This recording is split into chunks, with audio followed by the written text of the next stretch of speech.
Hello, everybody. Welcome back to my Catholic Corner. A very happy, blessed, belated Easter. Christos voskres, voistino voskres.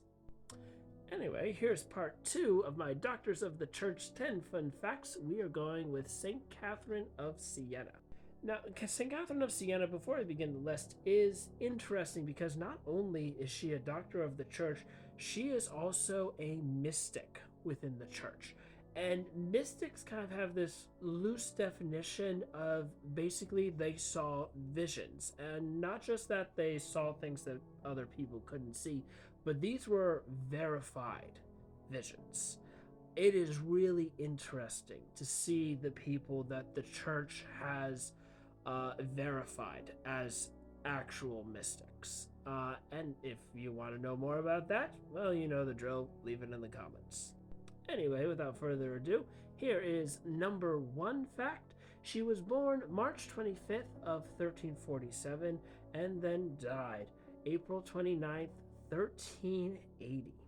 So only 33 years old, and yet produced such a vast amount of works that she was declared a doctor of the church.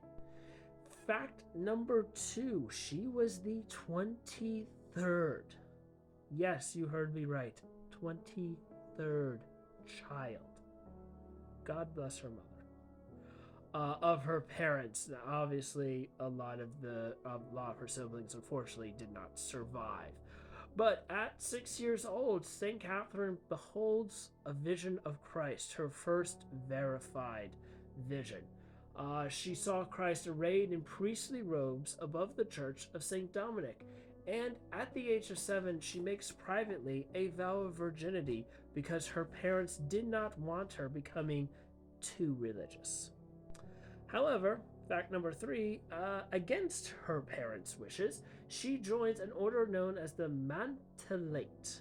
The Mantellate, which I hope I'm saying right, which are not a group of nuns. St. Catherine is one of quite a number of saints who never joined a religious order. She was a lay person. The Mantellates were a group of lay people who followed a religious code following after St. Dominic while staying in their homes while having a family life. St. Catherine herself, since she took a vow of virginity, was single, but a number of the women in this particular order and in other orders were married. Oftentimes you would have couples joining in. Fact number 4, St. Catherine actually lived quite a solitary life once her parents gave up the idea of marrying her off. She lived a solitary life of prayer and seclusion until she was 21, when she has another mystical experience, which she describes as her mystical marriage to Christ. Now, this mystical marriage, fact number 5, then drives her back out into the world. She started visiting hospitals and homes where the poor and sick were found, and she did this in such a way that she soon began attracting followers. People were visiting her home not only to help her in her ministries, but also seeking spiritual guidance and advice.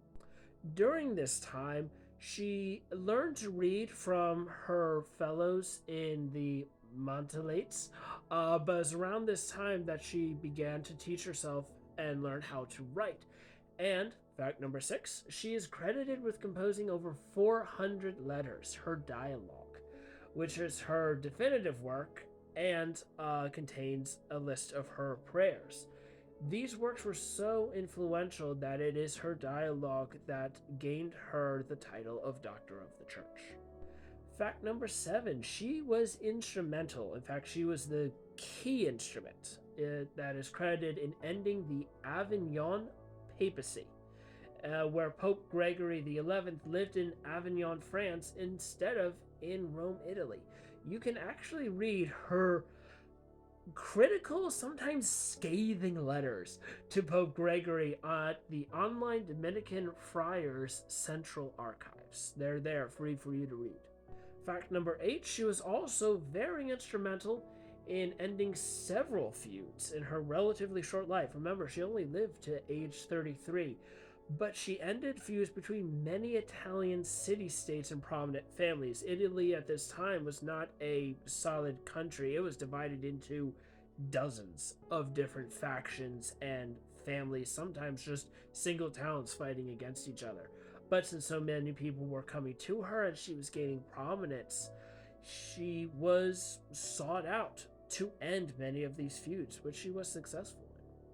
Fact number 9, throughout her life, Catherine was receiving mystical visions, which she recorded. One of the most prominent was seeing Christ as a bridge between heaven and earth with 3 great stairways: the feet, the side, and the mouth of Jesus. And these 3 are interpreted by her as detachment from sin, practice of virtues, and the end of love, sweet and loving union with God. Now, fact number 10, during the end of her life, she unfortunately did not get to see the end of this, but she was also very instrumental and spent the last 2 years of her life ending what is called the Great Schism. And this was a time when politics just really went overboard in the Catholic Church, and we ended up having 3 different popes. She was advocating for Pope Urban VI and working towards an end, which ultimately did end with all 3 self-declared popes putting down their claims, a council being called, and a new pope being chosen. So there you have it, St. Catherine of Siena, doctor of the church, peacemaker, mystic, overall, just an extraordinary, rich, yet relatively short life. If you haven't already, like, comment, subscribe, and follow for part 3.